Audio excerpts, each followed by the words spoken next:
अब हम बच्चों इस सेशन में हम लोग नया टॉपिक शुरू करेंगे, दैट इज बायनोमियल थ्योरम, जिसको हिंदी में कहते हैं द्विपद प्रमेय। ये क्या होती है? बायनोमियल का मतलब होता है any expression having two terms. तो देखिए एक बायनोमियल है A and B, A plus B एक बायनोमियल है, दो टर्म्स हैं और इसकी अगर हम इंडेक्स या पार एन लें तो इसको हम एक्सपांड कैसे कर सकते हैं? एक फॉर्मूले के फॉर्म में इसको देख सकते हैं, इस एक्सपेंशन को। ये बहुत ही यूजफुल है कई प्रॉब्लम्स में आगे। तो ये आप लोग परम्यूटेशन और कॉम्बिनेशन पढ़ चुके हैं। सी स्टैंड्स फॉर, सी का मतलब क्या ये भी आपको पता है, एनसीआर का मतलब। तो इसमें देखिए जो एक्सपांड होता है, फर्स्ट टर्म होता है NC0 a to the power n, और यहाँ पे b नहीं है तो हम लोग ये मान सकते हैं सेकेंड टर्म जो है b टू द पावर 0 है। फिर सेकंड ये क्या हो जाएगा? NC1, NC0 था NC1, और ये a to the power n था, ये a to the power n-1 into b। यहाँ b टू द पावर 0, यहाँ b टू द पावर 1। इसी तरह से ये NC2 a to the power n-2 and b square. करते करते ये सेकेंड लास्ट टर्म जो आ जाएगा वो NCn-1, क्योंकि टोटल n यहाँ पे ये देखिए n है, इसका क्या मतलब है? NCn-1। अब यहाँ पे a to the power 1 and b to the power n-1, और लास्ट में क्या हो जाएगा? NCn। अब यहाँ पे a to the power 0 and b to the power n। इसका ये मतलब है बच्चों, इस एक्सपेंशन में बायनोमियल थ्योरम में जो हम एक्सपांड करते हैं किसी भी बायनोमियल को, तो फर्स्ट टर्म जो है उसका इंडेक्स या पार, पहली पार n होगी, फिर एक एक कम होके n, n-1, n-2 and so on, last में a टू द पावर 1 और फिर a to the power 0। a to the power 0 means 1। और दूसरा ये जो इसका सेकेंड टर्म होता है इस बायनोमियल का, इसकी पार b के index b to the power 0 से शुरू होता है। a की पार n से शुरू हुई और एक एक करके डिक्रीज करती गई, कम होती गई, और b की पार 0 से स्टार्ट होके एक एक, b to the power 0, b to the power 1, b to the power 2, last में b to the power n-1 and the last term is bn। तो a की पार, फर्स्ट टर्म की पार n से डिक्रीज होते होते 0 तक गई, सेकेंड टर्म b की पार 0 से एक एक 1 बाय 1 इंक्रीज होते होते b to the power n गई। और ये जो कोफिशिएंट्स हैं इनको कोफिशिएंट्स कहते हैं, ये नंबर होते हैं NC0 देन NC1, इस तरह से करते करते लास्ट में ये NCn तक हो जाता है। अब हम इसका हम लोग एक एग्जाम्पल ले सकते हैं। जैसे मैंने ये लिया x plus 2 to the power c। आप क्लियरली देख सकते हैं यहाँ पे a की क्या वैल्यू, यहाँ a is equals to x, b is equals to 2 and n is equals to 6।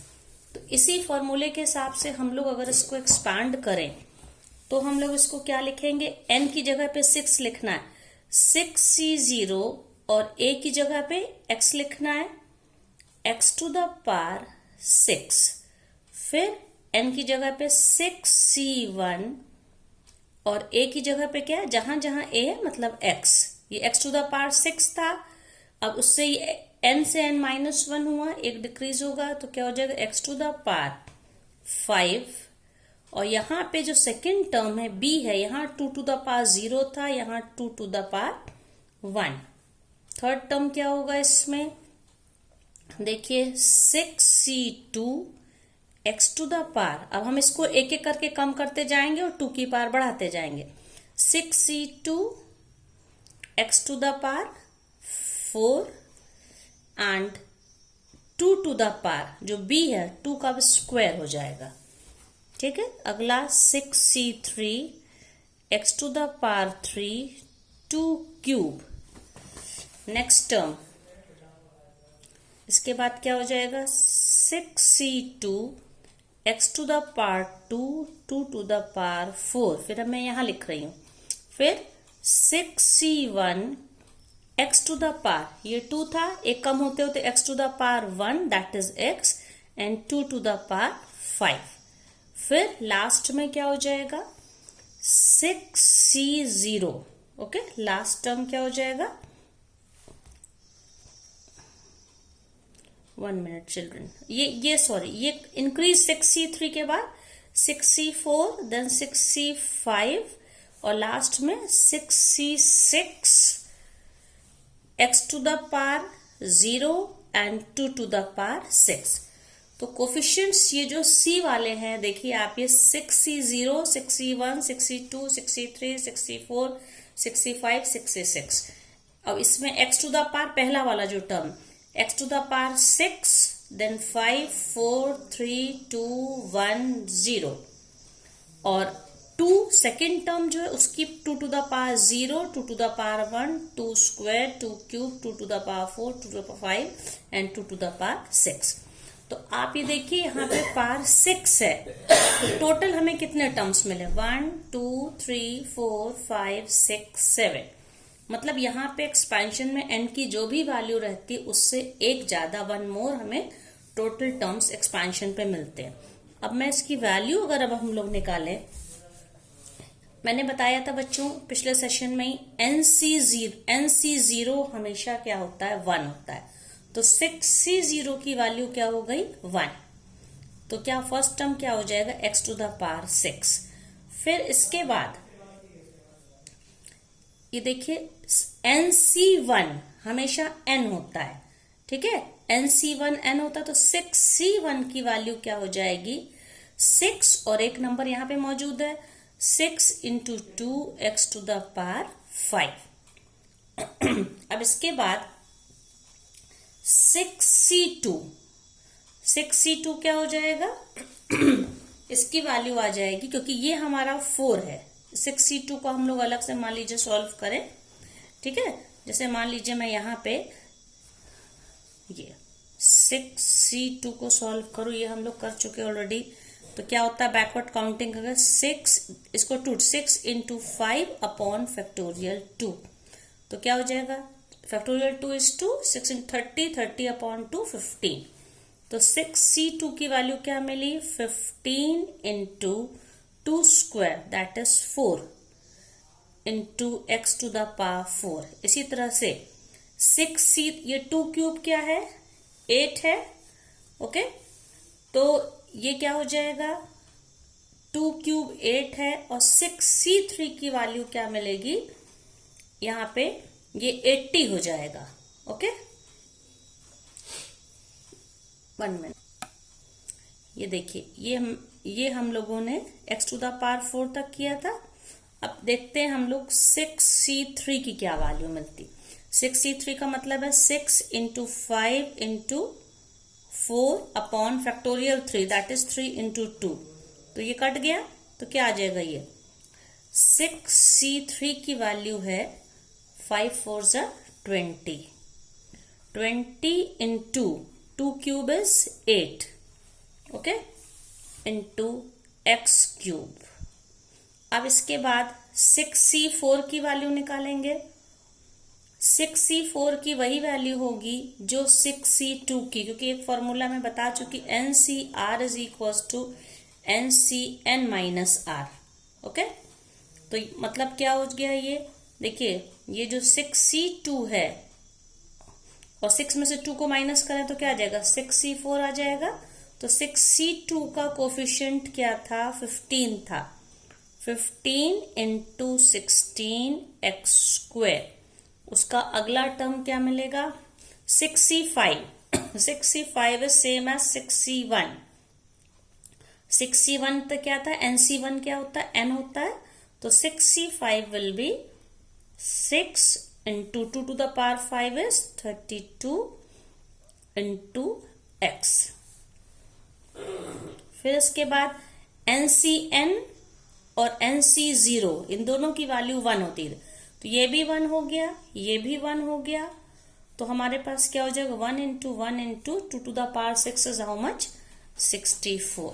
तो इस तरह से हम लोग जब इसको एक्सपांड करते हैं, x plus 2 to the power 6 is equals to x to the power 6 plus 12 x to the power 5 plus 15 4 जा 60 x to the power 4 plus 20 into 8 160x cube plus 15 into 60 15 into 60 क्या हो जाएगा 240x स्क्वायर प्लस 32 इंटू 6 ये आएगा 192x plus 64।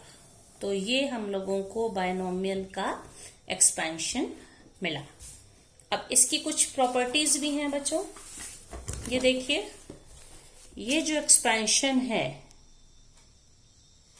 ये अगर हम कोई एक्सपेंशन इसका करें summation n C k a to the power n minus k and b to the power k where k is from 0 to n, इसको एक्सपैंड करें तो क्या मिलेगा एन सी के की first value 0, n C 0, b to the power 0 और a to the power n minus 0, तो n आ गया। इसी तरह से हम इसको एक्सपैंड करें सेकेंड हो जाएगा, बस k की वैल्यू हम 0 से एक एक बढ़ा के 0 1 2 3 4 करते चलें तो हमें ये एक्सपेंशन मिलेगा।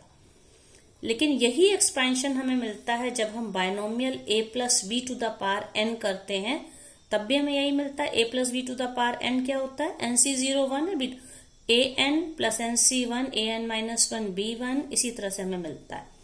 तो हम कह सकते हैं कि a प्लस बी की पावर n को एक तो हम फॉर्मूला फॉर्म में चाहे हम ऐसे लिखें चाहे ऐसे, दोनों का मतलब एक है। और इसमें जो c के फॉर्म में एनसीआर के जितने टर्म्स होते हैं उनको हम बस बायनोमियल कोफिशिएंट्स कहते हैं। ये नंबर्स होते हैं, ये कांस्टेंट होते हैं। और ये जैसा कि पहले मैंने दिखाया, हम लोगों ने x प्लस 2 की पावर 6 का एक्सपेंशन किया, टोटल 7 टर्म्स मिले। तो a plus b to the power n के एक्सपेंशन में हमेशा हमें n प्लस 1 टर्म्स मिलते हैं। ओके, और ये तो हम लोगों ने देख ही लिया है कि जब इसको हम एक्सपांड करते हैं तो जो फर्स्ट वाला टर्म है उसकी पावर n से शुरू होके एक एक कम होते होते लास्ट में a टू द पावर 0 पहुंच जाती है, और जो दूसरा टर्म b है उसकी पावर 0 से एक एक बढ़ते बढ़ते लास्ट में b to the power n हो जाती है। और एक्सपेंशन के किसी भी स्टेप में ये जो a और b हैं दोनों की पार्स का, दोनों के इंडेक्स का सम हमेशा n होता है। आप देख लीजिए n plus 0 n minus 1 into b to the power 1 है तो n, या इस एक्सपेंशन में देख लीजिए जो हम लोगों ने किया है, आप यहाँ पे देखिए ये यहाँ पे, ये देखिए यहाँ पे 2 की पावर 0 है, यहाँ पे आप देखिए 5 plus 1 2 to the power 1 6, 4 plus 2 6, 3 plus 3 6, then 2 plus 4 6, then x to the power 1 है, ये 1 प्लस 5 6, देन 0 प्लस 6 है 6। मतलब एक्सपेंशन में हमेशा फर्स्ट और सेकेंड टर्म की जो पार्ट्स रहती उनका सम हमेशा क्या होता है 6 होता है।